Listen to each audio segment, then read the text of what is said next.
जय हिंद दोस्तों। आप सभी का हमारे YouTube चैनल GSPLR में बहुत बहुत स्वागत है। और जैसा कि हम फर्स्ट चैप्टर थी ज्योग्राफी का हम लोग पढ़ चुके हैं, पृथ्वी हमारा समाज के अंतर्गत जो सौर मंडल था, तो उसके विषय में हम लोग डिस्कस कर चुके हैं। और उसके साथ ही जो आज हम लोग पढ़ने वाले हैं वो है ग्लोब और अक्षांश। क्या हम लोग पढ़ेंगे? हम लोग पढ़ेंगे ग्लोब और अक्षांश पढ़ने वाले हैं। ठीक, बहुत इंपॉर्टेंट चैप्टर है और यहाँ से आपको चीज़ों को समझ के चलना है। ठीक है, सबसे पहले आप यहाँ पे एक ग्लोब देख सकते हैं। ये देखिए आपके सामने एक ग्लोब बना हुआ है और ये बीच में क्या है, एक अक्ष पड़ी हुई है। ठीक, बीच में सुई की भांत होती है और बीच में एक अक्ष पड़ी हुई है। इसके चारों तरफ जो है ये ग्लोब घूम सकता है। ठीक है, इसके चारों तरफ क्या है, ये ग्लोब जो है वो घूम सकता है। इसके साथ ही इस ग्लोब पे आपको क्या देखने को मिलेगा, तो यहाँ पे आप लोग देख सकते हैं ग्लोब पर हम देशों, ठीक है, हम देशों को देख सकते हैं, महाद्वीपों को देख सकते हैं और महासागरों को देख सकते हैं। ठीक है, इस ग्लोब में आप लोग बहुत ही आसानी से देख पाएंगे। ये जो ब्लू कलर का है ये क्या है, सब महासागर हैं। ठीक, क्या है सब, ये महासागर हैं। और साथ में जो ये ग्रीन कलर का दिख रहा है, ठीक है, ये ग्रीन कलर का जो दिख रहा है ये आपके क्या हैं, ये महाद्वीप हैं। ठीक है, ये सब हैं महाद्वीप। इसके साथ ही आगे हम लोग बढ़ते हैं। आगे हम बात करते हैं अक्ष की। क्या बात कर लेते हैं, अक्ष के विषय में बात कर लेते हैं। जैसा कि आपको पता है जो ग्लोब होता है हमारा, ठीक है, उसके बीच में एक सुई की भांति एक ये पड़ी होती है, नीडल होती है। ठीक है, जिसके चारों तरफ ग्लोब जो है वो घूम सकता है। ठीक है, तो इसी को क्या बोल देते हैं हम लोग, इसी को बोल देते हैं हम लोग अक्ष। क्या बोलेंगे, इसी को हम लोग अक्ष बोल देते हैं। ठीक, समझ गए आप लोग। अक्षवा होती है, वो ग्लोब में एक सुई की भांति पड़ी होती है। ठीक, जिसके चारों तरफ ग्लोब जो है घूम सकता है, उसी को हम लोग अक्ष बोलते हैं। उसके साथ ही हम लोग बात करते हैं ग्लोब पर वे बिंदु जिनके होकर सुई गुजरती है उत्तर तथा दक्षिण ध्रुव हैं। ठीक है, यहाँ पे उत्तर तथा दक्षिण ध्रुव की हम लोग बात करते हैं। यहाँ पे एक ग्लोब बना हुआ है। ठीक, ये अक्ष हो गई। तो अगर हम बात करें पोल्स की, ठीक है, तो एक तरफ आपका क्या होगा, नॉर्थ पोल हो जाएगा, एक तरफ आपका साउथ पोल हो जाएगा। ठीक है, नेक्स्ट है ग्लोब को सुई के चारों ओर पृथ्वी की भांति पूर्व से पश्चिम की ओर घुमाया जा सकता है। ठीक है, वो जो ग्लोब हमारा होता है, तो ये सुई होती है और उसको किधर से किधर घुमाया सकता है, पश्चिम से पूर्व की ओर। ठीक है, पश्चिम से पूर्व की ओर इसको घुमाया जा सकता है। ये इंपॉर्टेंट है, ध्यान रखेंगे, पश्चिम से पूर्व की ओर। और हमारी पृथ्वी, हमारी जो पृथ्वी होती है वो भी क्या है, पश्चिम से पूर्व की ओर चक्कर लगाती है। ठीक है, तो इसी के संदर्भ में हमने लोगों ने इसमें बात की है। उसके साथ ही इसमें एक अंतर की बात कर रहा है कि पृथ्वी पर वास्तव में ऐसी कोई सुई नहीं है।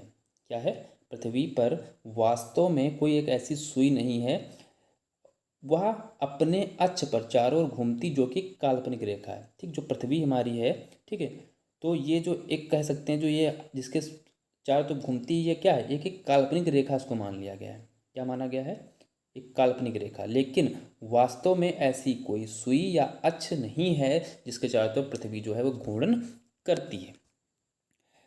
एक अन्य काल्पनिक रेखा भी ग्लोब को दो बराबर भागों में बांटती है। ठीक है, एक अन्य काल्पनिक रेखा ग्लोब को दो बराबर भागों में बांटती है, जिसको क्या बोलते हैं, विषुवत रेखा बोलते हैं। जैसे ये ग्लोब हमारा है, हम डायरेक्टली ऐसे ही आपको समझा रहे हैं। तो ये जो बीच में जो बिल्कुल रेखा है, ठीक है, ठीक, इसको क्या बोलते हैं, विषुवत रेखा। ठीक, जो बीच में पृथ्वी को दो भागों में विभक्त कर देती है, तो इसको बोल देते हैं विषुवत रेखा। ठीक है, इसके साथ ही इसको ये क्या बोल सकते हैं, इसको बोल देते हैं भूमध्य रेखा। ठीक है, इसको बोल देते हैं भूमध्य रेखा।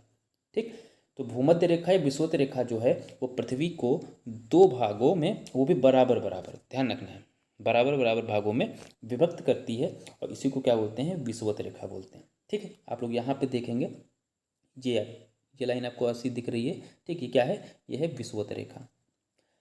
उसके साथ ही अगर देखा जाए तो पृथ्वी के उत्तर में स्थित आधे भाग को क्या बोलते हैं, उत्तरी गोलार्ध बोलते हैं। ठीक, तो इधर के भाग को क्या बोलेंगे, उत्तरी गोलार्ध बोल देंगे। और जो दक्षिण वाला हमारा भाग है, ये जो भाग हमारा है, ठीक, इसको क्या बोल देंगे, दक्षिणी गोलार्ध बोल देंगे। ठीक है, ये दोनों बराबर के आधे भाग होते हैं। तो इस प्रकार विषुवत वृत्त जो है पृथ्वी पर एक काल्पनिक वृत्त बनाती है एवं या पृथ्वी विभिन्न स्थानों को स्थित बताने का सबसे महत्वपूर्ण संदर्भ बिंदु है। अब क्या करते हैं, विषुवत वृत्त से ध्रुवों पर स्थित समांतर वृत्तों को क्या बोलते हैं? अक्षांश बोलते हैं। ठीक, यहाँ पे आपको चीज़ समझनी है। ठीक, जैसा कि यहाँ पे फिगर में बताया गया है, तो उत्तर से दक्षिण की ओर, कैसे उत्तर से दक्षिण की ओर जो है ये समांतर रेखाएं होती हैं। जैसे ये आप लोग देखिए, ये आपकी विषुवत रेखा है बीच में, और इसके समांतर क्या है, ये देखिए, ये समांतर वृत्त हैं। ठीक है, ये समांतर वृत्त हैं, और इन्हीं को क्या बोलेंगे? अक्षांश रेखाएं बोलेंगे। समांतर वृत्त को, विषुवत रेखा के जो समांतर वृत्त हैं, उन सभी को अक्षांश रेखाएं कहा जाता है। साथ ही विषुवत वृत्त जो है शून्य अंश दर्शाता है। जो विषुवत वृत्त होता है वो क्या दर्शाता है? शून्य। ये विषुवत रेखा है, तो ये जो बीच में विषुवत रेखा गई, ये क्या है? शून्य इसको माना जाता है। ठीक, शून्य अक्षांश, 0 डिग्री। ठीक है, क्योंकि विषुवत वृत्त से दोनों तरफ ध्रुवों के बीच की दूरी पृथ्वी के चारों ओर वृत्त का कितना है? 1/4 है। ठीक, आपको ये बात समझनी है। ठीक, विषुवत वृत्त से दोनों तरफ ध्रुवों के बीच की जो दूरी है वो पृथ्वी के चारों ओर वृत्त का कितना है? 1/4 है। ठीक, और इसका माप जो होता है वो 360 अंश, यानी 1/4 अगर देखा जाए तो 90 अंश। ठीक, अगर इसको हम मान लें, ठीक, इसको पूरा 360 माने, तो ये ध्रुव क्या हो जाएंगे? 90 अंश, 90। ठीक है, और दक्षिण 90, और ये तुम्हारा पूर्व 90 और पश्चिम 90। ठीक है, इसको अगर 4 भागों में बांट दिया जाए तो 90-90 डिग्री के जो हैं वो आपके उत्तरी दक्षिणी ध्रुव, और वैसे इधर पूरब और पश्चिम, इस तरीके से बनेंगे। उसके साथ ही उत्तरी अक्षांश, ठीक है, 90 डिग्री, अगर 90 डिग्री उत्तरी अक्षांश की बात करें, क्या बात करें? 90 डिग्री उत्तरी अक्षांश की बात करें तो उसको क्या बोलेंगे? उत्तरी ध्रुव। क्या बोलेंगे? उत्तरी ध्रुव बोलेंगे। और 90 डिग्री दक्षिणी अक्षांश जो है उसको क्या बोलेंगे? दक्षिणी ध्रुव बोलेंगे। ठीक है, क्लियर हो गया? फिर आगे हम लोग बढ़ते हैं। विषुवत वृत्त के उत्तर के सभी समांतर रेखाओं को उत्तरी अक्षांश बोलते हैं। जैसा मैंने आपको बताया, विषुवत के उत्तर में जितने पड़ेंगे अक्षांश, तो उनको क्या बोलेंगे? उत्तरी अक्षांश बोल देंगे। और विषुवत रेखा के जो दक्षिण में पड़ेंगे उनको सभी को क्या बोलेंगे? दक्षिणी अक्षांश बोलेंगे। जैसा कि यहाँ से फिगर से आप लोग सब कुछ क्लियर हो जाएगा। चलिए यहाँ से फिगर से आपको समझा देते हैं। तो सबसे पहले ये तो आपका क्या है?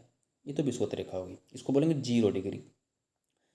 अब इसके जो उत्तर की बात करेंगे, इसके उत्तर में जितने अक्षांश होंगे, ठीक है, वो सारे क्या हैं? उत्तरी अक्षांश हैं। और इसके जो दक्षिण में होंगे, इसके दक्षिण में होंगे, वो सब क्या होंगे? दक्षिणी अक्षांश होंगे। ठीक है, उसके साथ ही अगर हम बात करें कर्क रेखा की, बात करें हम कर्क रेखा या कर्क वृत्त जो भी कहिए, ये कर्क रेखा है, तो ये कितनी है? 23.5 डिग्री उत्तरी अक्षांश। 23.5 डिग्री उत्तरी अक्षांश को क्या बोलते हैं? कर्क रेखा बोलते हैं। और ऐसे ही 23.5 डिग्री दक्षिणी अक्षांश को क्या बोलते हैं? मकर रेखा। ठीक, इसको आप ध्यान रखेंगे।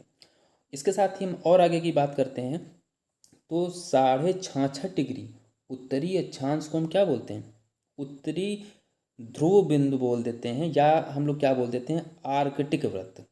ठीक है, और वैसे ही 66.5 डिग्री दक्षिणी को क्या बोलेंगे? अंटार्कटिक वृत्त बोल देंगे। ठीक, और ये आपके क्या हैं? उत्तरी ध्रुव, और ये हो गया दक्षिणी ध्रुव, जो कि 90-90 डिग्री पर या अक्षांश पर स्थित है। इस तरीके से अब हम कुछ क्षेत्र की बात कर लेते हैं। तो जो हमारा कर्क रेखा और मकर रेखा, तो इनके बीच की जो क्षेत्र है, ये आपको जो देख रहे हैं हल्का ग्रीन कलर का आप देख पा रहे हैं। ठीक है, तो ये आपका क्या कहलाता है? उष्ण कटिबंध। क्या कहलाएगा? उष्ण कटिबंधीय क्षेत्र इसको हम बोलेंगे। ऐसे ही अगर हम बात करें कर्क रेखा और उधर आपका आर्कटिक, और इधर मकर रेखा और इधर क्या बोलेंगे? अंटार्कटिक वृत्त, तो इनके बीच में जो क्षेत्र पड़ता है, ठीक, तो उत्तर में जो क्षेत्र है उसको बोलेंगे उत्तरी शीतोष्ण कटिबंध, और जो दक्षिण में स्थित है उसको बोलेंगे दक्षिणी शीतोष्ण कटिबंध। ठीक, और बाकी जो बचा हुआ क्षेत्र है, तो ये आपका उत्तरी ध्रुव का क्षेत्र पड़ेगा, ये आपका शीत कटिबंध हो जाएगा, और ये आपका दक्षिणी शीत कटिबंध हो जाएगा। तो इस तरीके से जो है ये ग्लोब पे जो रेखाएं हैं उनको हम लोग देख सकते हैं। आगे हम लोग बढ़ते हैं, जो इम्पोर्टेंट है उसी को हम लोग पढ़ेंगे। बाकी यहाँ पे बहुत कुछ दिया हुआ है, तो उसको हमको ज़्यादा डीप में नहीं जाना है। ठीक है, कर्क रेखा मकर रेखा मैंने आपको फिगर से समझा दिया है, तो उसमें ज़्यादा आपको दिक्कत वाली बात नहीं है। और ताप गठबंध की अगर हम बात कर लें तो कर्क रेखा मकर रेखा के बीच अक्षांशों वर्ष में एक बार दोपहर में सिर के ऊपर होता है। इस क्षेत्र में सबसे अधिक ऊष्मा प्राप्त होती है, तो उसे उष्ण कटिबंध बोलते हैं। ठीक, जो कर्क रेखा और मकर रेखा का क्षेत्र होता है, ठीक, ये अगर ग्लोब है, ठीक है, और ये विषुवत है, ये आपका कर्क हो गया, ये आपका मकर हो गया, तो इसके बीच में जो ये क्षेत्र पड़ता है, ठीक, तो इस पर क्या होता है, सूर्य की किरणें क्या होती हैं, लंबवत पड़ती हैं, तो इसलिए क्या होता है, ये क्षेत्र जो है सबसे अधिक ऊष्मा की प्राप्ति करता है। ठीक है, सबसे अधिक ऊष्मा प्राप्त कर लेता है। ऐसा ही कर्क रेखा तक मकर रेखा के बाद किसी भी अक्षांश में दोपहर का सूर्य किसी भी सिर के ऊपर नहीं होता है। ठीक है, तो सिर के ऊपर क्या होता है, इसी के क्षेत्र में आता है, इसलिए यहाँ पे क्या होता है, बहुत ज़्यादा गर्मी होती है, बहुत ज़्यादा ऊष्मा प्राप्त होती है। ऐसे ही अगर हम बात कर लें तो उत्तरी गोलार्ध में कर्क रेखा एवं उत्तरी ध्रुववत और दक्षिणी गोलार्ध में मकर रेखा और दक्षिणी ध्रुववत के बीच जो हमारा क्षेत्र पड़ता है, तो ये शीतोष्ण कटिबंध कहलाता है। ठीक, इस क्षेत्र का तापमान क्या होता है, कम होता है। शीतोष्ण कटिबंध का क्षेत्र जो है, इसका तापमान क्या होता है, कम होता है, क्योंकि जो सूर्य की किरणें होती हैं वो क्या होती हैं, तिरछा हो जाती हैं, तिरछा पड़ती हैं, तो इसलिए इतना ज़्यादा इसको ऊष्मा प्राप्ति नहीं हो पाती है। फिर बात कर लेते हैं शीत कटिबंध की। तो शीत कटिबंध में जाता है जो सूर्य की किरणें और अधिक तिरछा हो जाती हैं, सूर्य की किरणें बहुत अधिक तिरछा हो जाती हैं, तो उत्तरी ध्रुववत और उत्तरी ध्रुव तथा दक्षिणी गोलार्ध में दक्षिणी ध्रुववत जो है, इस क्षेत्र में बहुत अधिक ठंडक पड़ती है। ठीक, क्योंकि यहाँ सूर्य की क्षितिज ज़्यादा ऊपर पहुँच नहीं पाती, इसकी जो किरणें सूर्य की पड़ती हैं तो वहाँ पर ज़्यादा पहुँच नहीं पाती हैं। ऐसे आप देखेंगे तो ये आपका होता है, तो यहाँ पे सूर्य की जो किरणें पड़ती हैं बहुत कम, बहुत अधिक तिरछी हो जाती हैं, तो इसलिए क्या होता है, यहाँ पे ऊष्मा नाम मात्र की होती है और यहाँ पे ठंडी जो होती है बहुत अधिक होती है। ठीक, तो इसीलिए इसको हम शीत कटिबंध बोलते हैं। चलिए अब बात करते हैं देशांतर। ठीक, देशांतर क्या होता है, तो देशांतर से हम किसी भी जगह का क्या बोलते हैं, टाइम। ठीक है, टाइम हम उस बता पाते हैं। ठीक, इसकी सहायता से हम किसी भी चीज़ का हम लोग समय बता पाएंगे। ठीक है, अब कैसे इसको समझेंगे हम लोग। ठीक, तो ये आपका देख लिए पृथ्वी बनी हुई है। ठीक, ये तो आप तो समझा ही चुके हैं। ठीक, ये तो आपकी पृथ्वी हो गई। अगर हम आपसे कहें कि कोई एक फल है, ठीक है, ये आपका एक फल है और हमने कहा कि इसका एक फांका इस तरीके से इसका निकाल लो।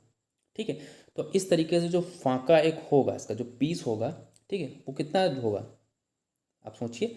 ठीक, तो जो ये हमारा देशांतर होती हैं रेखाएं, ये क्या होती हैं, ये एक तरफ इधर से होके पूरा तरफ कितना होगी, 360 डिग्री, कितनी होगी, 360 डिग्री होंगी। ठीक है, इस तरीके से यहाँ से जीरो से स्टार्ट करेंगे, ये जो आपकी देख सकते हैं ये जीरो है आपकी। ठीक है, और फिर ऐसे ही बढ़ते जाएंगे तो क्या होगा, जो है आगे बढ़ती जाएंगी। ठीक है, तो 360 आपको ध्यान रखना है। फिर हम बात करते हैं किसी स्थान की स्थिति को बताने के लिए उस स्थान के अक्षांश के अतिरिक्त कुछ और जानकारियों की आवश्यकता होती है। ठीक है, जैसे प्रशांत महासागर में स्थित टोंगा द्वीप, इंपॉर्टेंट है, आपको ध्यान रखना है। टोंगा द्वीप कहाँ स्थित है, तो प्रशांत महासागर में स्थित है, और हिंद सागर में स्थित मॉरिशस द्वीप, दोनों ध्यान रखिए। टोंगा द्वीप कहाँ है, प्रशांत महासागर में, और जो मॉरिशस द्वीप है वो हिंद महासागर में स्थित है। ऐसे ही उसकी सही स्थिति जानने के लिए क्या पता करना होगा, तो उत्तरी ध्रुव को दक्षिणी ध्रुव से जोड़ने वाली संदर्भ रेखा पूर्व एवं पश्चिम को और इस स्थानों से दूरी कितनी है। ठीक, अब हमको क्या करना है, ये आपकी तो जीरो हो गई। ठीक है, तो इसके इधर दूरी और इधर दूरी, ठीक है, तो उसको हमें पता करना है, तो इसी आधार पे हम इसका जो है सही स्थिति या समय बता सकते हैं। ठीक, इसमें पूर्व से पश्चिम की ओर चलते हैं। ठीक, तो इन्हीं रेखाओं को हम लोग देशांतर रेखाएं बोल देते हैं। अब क्या है, जो देशांतर होते हैं तो इनके बीच दूरी होती है। ठीक है, इनको काहे में मापते हैं, अंशों में मापा जाता है। ठीक, काहे में, अंशों में मापा जाता है, और अंश को मिनट में और मिनट को सेकंड में व्यक्त किया जाता है। ठीक, और ये क्या है, अर्धवृत्त हैं तथा इनके बीच की दूरी ध्रुवों की तरफ बढ़ने पर क्या होती है, घटती है। सिंपल है, आप लोग देख सकते हैं, फिगर में देख सकते हैं, ध्रुवों की तरफ जब जाएंगे तो इनकी दूरियाँ क्या होंगी, घटेंगी। ठीक है, नेक्स्ट है अक्षांश समांतर रेखाओं में भिन्न सभी देशांतरी यमोत्तर की लंबाई समान होती है। ठीक, जितने देशांतर यमोत्तर हैं उनकी क्या होती है, जो लंबाई होती है आपस में क्या होती है, समान होती है। ठीक, इसलिए इन्हें सिर्फ मुख्य संख्याओं में व्यक्त करना कठिन होता है। अब क्या हुई बात, यहाँ पे ग्रीनविच, ग्रीनविच जहाँ ब्रिटिश राज की वेधशाला स्थित है से गुजरने वाले यामोत्तर से पूर्व और पश्चिम की ओर गिनती शुरू की जाए, इस यामोत्तर को प्रमुख यामोत्तर कहते हैं। जैसे कि आपका जो ये ग्लोब है, ठीक है, तो ग्लोब के क्या होता है, इधर यहाँ पे देखिए, ये आपकी क्या है, ये आपकी 0 डिग्री, या इसको बोलते हैं 0 डिग्री को प्रमुख यामोत्तर बोलते हैं। ठीक, तो अब गिनती हमको किधर से करनी जाती है, ये पूरब की ओर और ये पश्चिम की ओर। ठीक, इधर को हम लोग जो है काउंट करते हैं। इसी तरीके से इसका मान कहते हैं 0 डिग्री, प्रमुख यामोत्तर का अगर नाम मान पूछे तो 0 डिग्री होता है। यहाँ से हम 180 पूर्व और 180 पश्चिम की गणना करते हैं, मतलब 180 पूर्व की ओर जाएंगे और 180 आपका पश्चिम की ओर हम गणना करेंगे। ठीक है, तो प्रमुख यामोत्तर 180 मिलकर दो समान भागों पूर्वी और दक्षिण। अब बात करते हैं देशांतर जो हैं, तो अगर ये 0 डिग्री है तो ये क्या है, इसको इधर वाला जो भाग होगा ये क्या कहलाएगा, पूर्वी भाग कहलाएगा, और जो इधर वाला भाग है पश्चिम वाला, इसको पश्चिमी गोलार्ध कहेंगे। ठीक है, तो देशांतर 0 डिग्री देशांतर जो है वो पृथ्वी को क्या है, पूर्वी और पश्चिमी गोलार्ध में विभाजित करता है। इसके साथ ही इसलिए किसी स्थान के देशांतर के आगे पूर्व के लिए अक्षर पूर्व और पश्चिम के लिए पश्चिम का उपयोग करते हैं। अगर पूर्व की ओर काउंट किया जाएगा तो पूर्व लिखेंगे, और अगर पश्चिम की ओर जा रहा है तो उसको हम पश्चिम लिखेंगे। फिर हम बात करते हैं 180 डिग्री पूर्व और 180 डिग्री पश्चिमी यामोत्तर एक ही रेखा पर स्थित है। ये आपको ध्यान रखना है। ठीक है, ये सब क्या है, एक ही रेखा पर स्थित हैं। ठीक है, ये देखिए, ये सब क्या है, एक ही रेखा पर स्थित हैं। नेक्स्ट है, ये आपको ग्रिड बना हुआ है, आप लोग देख सकते हैं। ठीक है, ये आपको ग्रिड सामने है। ठीक है, जैसे जैसे हम उधर बढ़ेंगे और धीरे धीरे क्या होगा, जो इसके देशांतर हैं अंश में, वो बढ़ते जाएंगे। ठीक है, तो इसको हमको ज़्यादा ध्यान नहीं देना है। आगे हम लोग बढ़ते हैं, जो इम्पोर्टेंट है बस उसी को आप लोग पढ़ लीजिए, बाकी सब ठीक है, सब चलता रहेगा। अंतर्राष्ट्रीय तिथि रेखा, हम लोग बात करें तो अंतर्राष्ट्रीय तिथि रेखा क्या होती है आपको पता होना चाहिए। अंतर्राष्ट्रीय तिथि रेखा को क्या बोलते हैं, 180 डिग्री। ठीक, अंतर्राष्ट्रीय तिथि रेखा इसको क्या बोलते हैं, 180 डिग्री। ठीक, इसको बोल देते हैं अंतर्राष्ट्रीय तिथि रेखा। इसके साथ ही हम देशांतर और समय, ठीक, देशांतर और समय के विषय में बात करते हैं। तो समय को मापने का सबसे अच्छा साधन क्या है, पृथ्वी, चंद्रमा और ग्रहों की गति है। जैसे कि पहले था, बहुत जो पुराने लोग थे वहाँ पे यंत्र मंत्र नहीं होते, तो वो गणना क्या करते थे, इन्हीं का माध्यम था, पृथ्वी, चंद्रमा, ग्रह या तारे थे, इन्हीं के माध्यम से वो चीज़ों को मापते थे। सूर्योदय एवं सूर्यास्त प्रतिदिन होता है। ठीक, सूर्योदय प्रकाश होती है जो स्वाभाविक है, डेली होता है। ठीक है, यह पूरे विश्व में समय निर्धारण का सबसे अच्छा साधन है। ठीक है, सूर्यास्त और सूर्योदय। स्थानीय समय का अनुमान सूर्य के द्वारा बनने वाली परछाई से लगाया जा सकता है। सूर्य के द्वारा परछाई से, पुराने लोग क्या करते थे, सूर्य देख के समय बताते थे, तो परछाई के आधार पर समय बताते थे। दोपहर में सबसे छोटी और सूर्योदय तथा सूर्यास्त की भी सबसे लंबी होती है। ठीक है, इसके साथ ही ग्रीनविच पर स्थित प्रमुख यामोत्तर पर सूर्य जिस समय आकाश के सबसे ऊंचे बिंदु पर होगा, उस समय यामोत्तर पर स्थित सभी स्थानों पर क्या होगा, दोपहर होगा। ठीक, जो आपका ग्रीनविच पर स्थित जो प्रमुख यामोत्तर है, तो इसके ऊपर जब सूर्य होएगा, ठीक है, तो क्या होगा, सब कहीं क्या होगा, दोपहर होगी। ठीक, पृथ्वी पश्चिम से पूर्व की ओर चक्कर लगाती है। ठीक, अतः वे स्थान जो ग्रीनविच से पूर्व में है उसका समय ग्रीन समय के आगे होगा। ठीक, पृथ्वी क्या आती है, पश्चिम से पूर्व की ओर लगाती है, तो अर्थात जो क्या होगा, जो ग्रीनविच के पूर्व में है उनका समय क्या होगा, ग्रीनविच समय से आगे होगा, और जो पश्चिम में है तो क्या होगा, उनका पीछे होगा। मतलब ये आपका ग्लोब है, तो इधर जो है, ठीक, इधर वालों का समय आगे होगा और इधर का समय जो होगा वो ग्रीनविच से समय के पीछे होगा। इसके साथ ही एक और बात हम लोग यहाँ समझ लेते हैं कि 24 घंटे में पृथ्वी क्या होती है, 360 डिग्री घूम जाती है, तो आपको पता ही है। अगर हम 1 घंटे की बात कर लें, अगर हम 1 घंटे की बात करेंगे तो 360 को क्या करेंगे, 24 से डिवाइड कर देंगे, तो 15 डिग्री आ जाएगा। अगर 4 मिनट की बात करें तो 1 डिग्री, ठीक, 4 मिनट में 1 डिग्री जो है अर्थ घूमती है। इस प्रकार ग्रीनविच में दोपहर के समय 12 बजते हैं, तब ग्रीनविच से क्या होगा, 15 डिग्री पूर्व में समय क्या होगा, 15 चक्कू 60, 60 मिनट हो जाएगा। ग्रीनविच के समय से 1 घंटा आगे होगा, अर्थात वहाँ दोपहर का 1 बजा होगा। ठीक, अगर पूर्व में है तो आगे होगा, पश्चिम हो तो पीछे हो जाएगा। ठीक, तो इस तरीके से क्या होगा, हम लोग क्या करते हैं, जो समय निर्धारित करते हैं। ठीक, थोड़ा और बचा है, ज़्यादा नहीं बचा हुआ है, बस ख़त्म होने वाला है। ठीक है, चलिए अब इसको भी डिस्कस कर लेते हैं फटाक से, जल्दी जल्दी। ये आप लोग देख सकते हैं, ये आपका क्या है, ये विस्तार है, पश्चिम पूर्व का ये विस्तार है। ठीक है, तो पश्चिम का 68 डिग्री पूर्व होता है और 97 डिग्री पूर्व, यह है भारत का विस्तार। ठीक है, और ये आपकी क्या है, भारतीय मानक समय रेखा या मानक यामोत्तर, ये कहाँ से आती है, 68 डिग्री जो है, ठीक है, 68 और 97 को जोड़ के बटे 2 कर दो। ठीक है, तो लगभग कितनी आएगी, 82.5 डिग्री आएगी। ठीक है, तो इस तरीके से जो है मानक जो है समय रेखा को निर्धारित किया गया है। और आपकी जो मानक समय रेखा आपसे पूछता है तो क्या होगी, 42.5 डिग्री पूर्व, 82.5 डिग्री पूर्व को है मानक समय रेखा बोला गया है। और ये भारत के कुल 5 राज्यों से होके गुजरता है। ठीक, तो बाकी ये जहाँ तक कुछ इंपॉर्टेंट है नहीं फिलहाल। ठीक है, और हाँ ये आपको समझ लेना है, जो भारत का समय जो है, ये भारत ग्रीनिच के 82.5 डिग्री पूर्व में स्थित है, तो यहाँ समय जो होता है ग्रीनिच से कितना, 5.5 घंटा आगे होता है। ठीक, ग्रीनिच के समय से भारत का समय है 5.5 घंटा आगे होगा। ठीक, तो लंदन में अगर 2 बजे होंगे दोपहर के, तो भारत में उस समय कितना होगा, 7:30 बजे होंगे।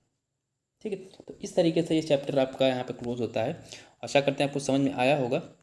ठीक है, क्वेश्चंस इसके आप लोग देख सकते हैं। ठीक है, यहाँ पे प्रमुख यामोत्तर है, किसको बोलते हैं, 0 डिग्री को बोलते हैं। शीत कटिबंध किसके नज़दीक होता है, ठीक है, शीत कटिबंध जो होता है वो किसके नज़दीक होता है, ध्रुवों के होता है। देशांतरों कुल संख्या कितनी है, 360 है।